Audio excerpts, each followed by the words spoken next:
penolakan dari sejumlah elemen masyarakat termasuk dari Komnas HAM yang meminta pemerintah untuk berhati-hati. Dalam berurusan dengan isu Papua ini sudah hampir 20 tahun.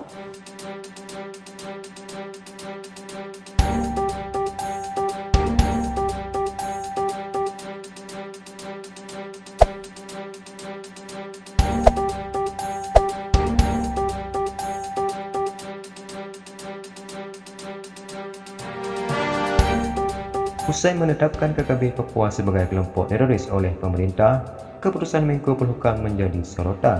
Sebelumnya, anggota DPR fraksi Nasdem, Muhammad Farhan, meminta pemerintah mengubah status kelompok kriminal bersenjata KKB Papua menjadi teroris. Muhammad Farhan menilai, tindakan kelompok kriminal bersenjata KKB Papua yang menciptakan rasa takut kepada warga sipil sebagai tindakan teror, maka harus ditindak berdasarkan Undang-Undang Pemberantasan Terorisme, Undang-Undang Nomor 5 Tahun 2018. Farhan mendesak agar pemerintah segera memasukkan KKB ke dalam kelompok teroris sehingga aparat khusus bisa diterjunkan untuk memberantas kelompok yang terus melakukan kekerasan dan perusakan tersebut. Pemerintah harus tegas mencabut status KKB dan menggantinya menjadi kelompok terorisme yang mengancam ideologi bangsa, sehingga perlu tindakan tegas, terukur, dan cepat.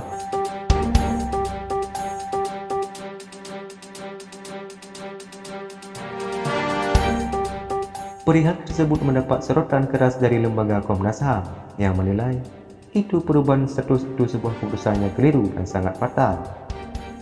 Dalam tempo hari sebelumnya, pihak Komnas HAM telah menyampaikan gagasannya langsung kepada beberapa pihak, yakni kepada Pak Menko Polhukam Mahfud MD, Kepala BNPT, dan pada pihak kepolisian. Jangan menjadikan kelompok KKB itu menjadi kelompok teroris. Kelihatannya memang sangat gagal, makin sangat meyakinkan, tapi kita lupa dengan menjadikan mereka kelompok teroris, ini akan menjadi semakin komplik dan semakin rumit masalahnya untuk ke depan.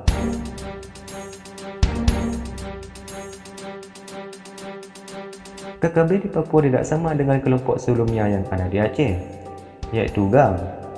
GAM hanya satu kelompok yang dipimpin oleh satu komando, meskipun keberadaan mereka terpisah-pisah. Akan tetapi, kelompok KKB di Papua kelompoknya sangat banyak dan tidak dipimpin oleh satu komando, serta mereka tersebar di banyak wilayah.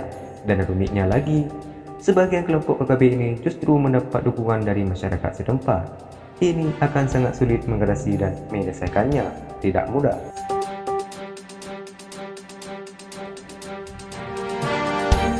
Mereka adalah warga Puncak. Kita meminta proses penegakan hukum yang lebih terarah dan lebih fokus. Selama ini, penegakan hukum ini sudah dilakukan oleh Polri dan juga TNI.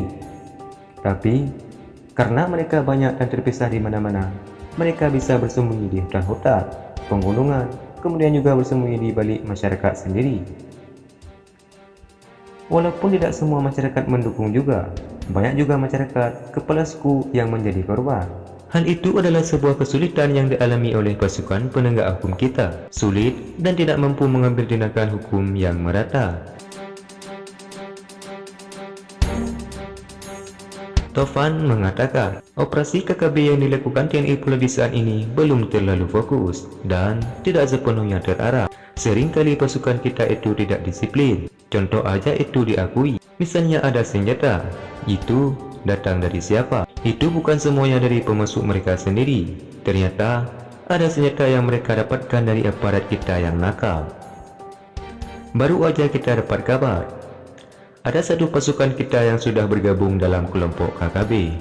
Itu menunjukkan kedisiplinan pasukan kita masih harus ditingkatkan. Kok bisa hal ini bisa terjadi?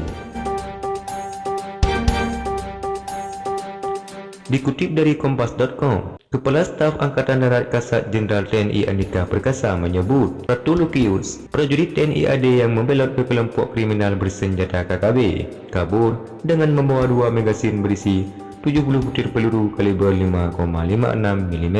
Ia juga mengatakan, pencarian kepada yang bersangkutan terus dilakukan, baik secara fisik maupun elektronik. Ketika pergi, senjata yang ditinggal, kecuali yang dibawa hanyalah magazin yang berisi 70 butir ammo 5,56 mm.